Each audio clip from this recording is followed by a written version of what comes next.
Bonjour, bonjour. Good evening. Aujourd'hui, on va parler de l'année 1989 au cinéma.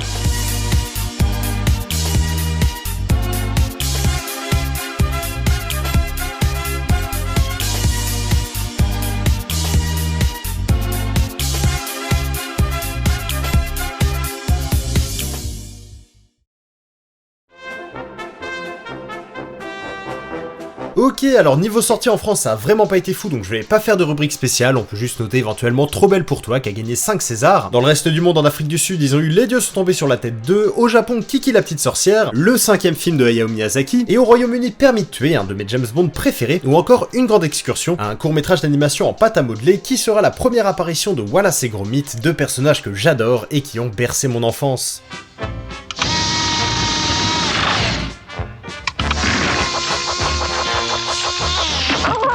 Aux États-Unis, comme d'hab, ça a été une année très prolifique puisqu'ils ont eu Batman, Le Cercle des Poètes Disparus, The Abyss, né un 4 juillet, Quand Harry rencontre Sally, La Mouche 2, SOS Fantôme 2, L'Arme Fatale 2, Retour vers le Futur 2, Karate Kid 3, Halloween 5, Les Griffes de la Nuit 5, Vendredi 13 8, c'est pas une blague, La Petite Sirène, Chérie j'ai rétréci les gosses, Miss Daisy et son chauffeur, qui a gagné 4 Oscars et qui est le film ayant révélé Morgan Freeman, ou encore Indiana Jones et la dernière croisade, qui est pour beaucoup de monde, dont moi, le meilleur de toute la saga. Jesus Christ. That's for blasphemy. Et alors, avant de finir, il fallait quand même que je revienne sur la 10ème cérémonie des Razzie Awards, puisque c'est celle qui clôturait la décennie. Et pour marquer le coup, ils ont décerné des prix particuliers, comme par exemple le pire film de la décennie à Maman très chère, dont j'avais déjà parlé, la pire révélation de la décennie à Piazza Dora, dont j'avais elle aussi déjà parlé, et vous le voyez venir, le pire acteur de la décennie à Sylvester Stallone, pour ses rôles dans Le Vainqueur, Rambo 2, Rocky 4, Cobra, Over the Top, Rambo 3, Haute Sécurité ou encore Tango et Cash, soit 8 des 12 films dans lesquels il a joué depuis 1980. He thinks he's Rambo. Rambo is a pussy.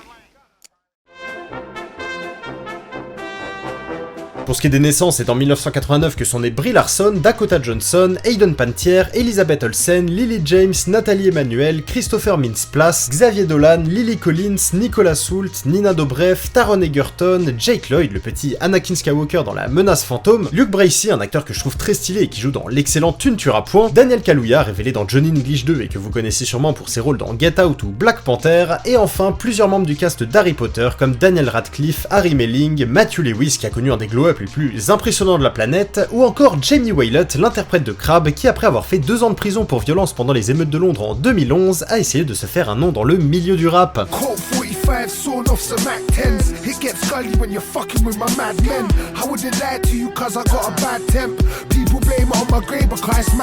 Ouais, entre lui et Gull qui met des German suplex dans l'octogone, je crois que les Serpentards ont pas très bien tourné. Côté français, sinon, nous on a eu Malik Bentala, Pierre Ninet, Vanessa Guide, Camille Donda, une doubleuse qui a travaillé sur je sais pas combien de Disney, ou encore Pierre Lotin, connu pour son rôle de Wilfried dans Les Tuches, et qui, je dois l'avouer, m'a quand même bien fait rire. Laisse tomber. T'es né sans poil, tu mourras sans poil. Ouais, ça c'est pas comme toi, Chewbacca. M'appelle pas Chewbacca. Chewbacca. M'appelle pas Chewbacca. Chewbacca. Tu m'appelles pas comme ça. Chewbacca. Tu m'appelles pas Chewbacca. Où que c'est que j'en étais Chewbacca. Niveau décès, c'est en 1989 que nous ont quitté Graham Chapman, un membre des Monty Python, Sergio Leone, peut-être le plus grand réalisateur de western spaghetti de l'histoire, à qui on doit la trilogie du dollar et la trilogie Il était une fois, Lee Van Cleef, cette fois-ci un acteur de western mondialement connu pour son rôle dans Le Bon, la Brute et le Truand, John Cassavetes, un cinéaste américain qui a inspiré entre autres Scorsese, Almodovar et autres Woody Allen, Mel Blanc, un doubleur à qui on doit les voix de plusieurs personnages de Tex Avery et des Looney Tunes, Betty Davis, considérée comme la 2ème plus grande actrice américaine de tous les temps derrière Katharine Hepburn, Laurence Olivier, un acteur britannique qui a joué dans Spartacus, Rebecca ou Marathon Man, et enfin Vittorio Caprioli, un acteur italien qui a joué dans pas mal de films français comme Le Magnifique, Le Coup du Parapluie ou encore L'aile ou la cuisse. C'est pas très bon, hein. C'est même très mauvais. En France, sinon, nous on a perdu Bruno Carrette, le 4ème membre des Nuls, mort du sida à 33 ans, Jean Bouise, un second rôle qu'on a pu voir dans Le Grand Bleu, Coup de tête ou Le Retour du Grand Blond, Charles Vanel, un acteur qui a joué dans plus de 200 films en 78 ans de carrière, mais surtout Bernard Blier, une légende du cinéma français, principalement connu pour ses rôles dans Les Tontons Flingueurs, Les Barbouzes, Le Cave se rebiffe, Le Grand Restaurant ou encore Le Grand Blond avec une chaussure noire. Le Grand Blond, avec la chaussure noire. Qui est-ce? C'est un piège à con, monsieur.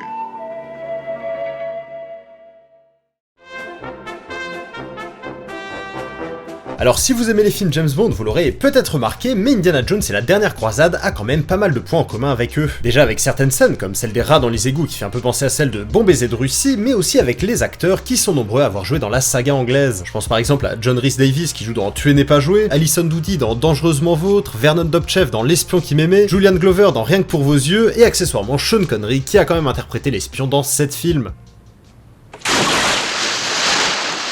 Exceptionally fine shot. I didn't know there was a pool down there. Alors fun fact numéro 1, Elijah Wood, donc Frodon, a connu son tout premier rôle au cinéma dans Retour vers le futur 2, c'est un des gosses à la borne d'arcade. That's like a baby's toy. Fun fact numéro 2, les dessinateurs de Disney savaient pas trop quel visage faire à Ariel, la petite sirène, et du coup ils ont pris modèle sur Alyssa Milano. The drawing and likeness of the Little Mermaid was based on pictures of me from when I was younger. Et enfin, fun fact numéro 3, Shane Black, l'acteur qui joue Hawkins dans Predator, est également connu pour avoir scénarisé L'Arme Fatale 1 et 2 et Last Action Hero, mais aussi pour avoir réalisé The Predator, The Nice Guys et Iron Man 3. Voilà, je trouvais ça marrant.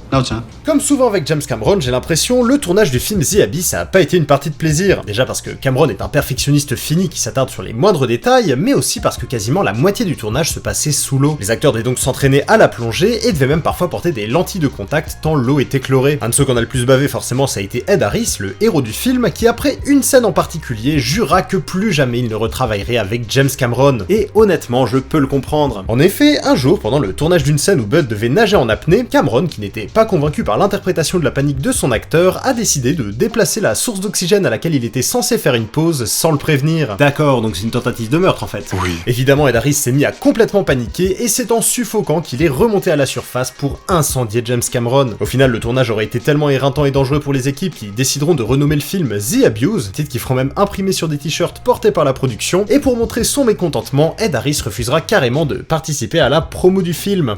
On a frôlé la catastrophe. Et enfin, je ne vous l'ai pas dit, mais lors de la cérémonie des Razzie Awards, le film de 1989 qui a le plus été récompensé, ça a été Star Trek V l'Ultime Frontière, qui a gagné 3 Razzies, dont celui du pire réalisateur pour William Shatner, un acteur connu pour son rôle de Capitaine Kirk dans à peu près toutes les adaptations de la série, mais pas que. En effet, pour l'instant, ce visage ne vous dit peut-être rien, mais si je vous montre un masque de son visage... Ah ouais, un masque, ouais. D'accord, alors peut-être si je blanchis la peau et que j'agrandis les yeux... Oh mon dieu!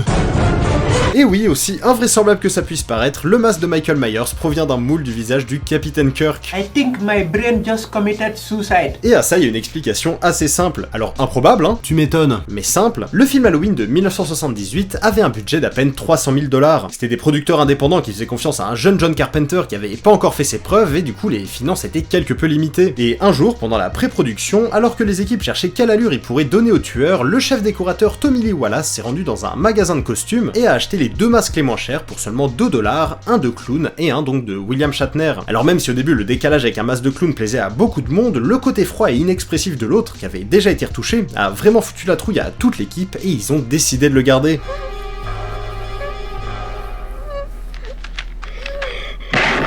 Voilà, du coup sur la saga Halloween, Tommy Lee Wallace aurait été capable du meilleur comme du pire, vu que c'est à lui qu'on doit le masque emblématique du tueur, mais aussi le catastrophique Halloween 3, Le sang du sorcier, qui est un des scénarios les plus éclatés que j'ai jamais vu.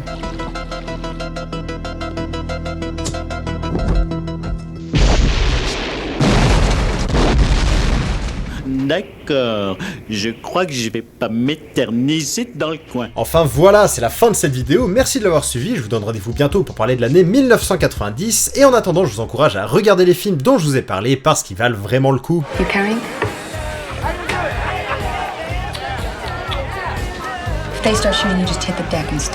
Bref, sur ce, je vous dis au revoir, et à bientôt.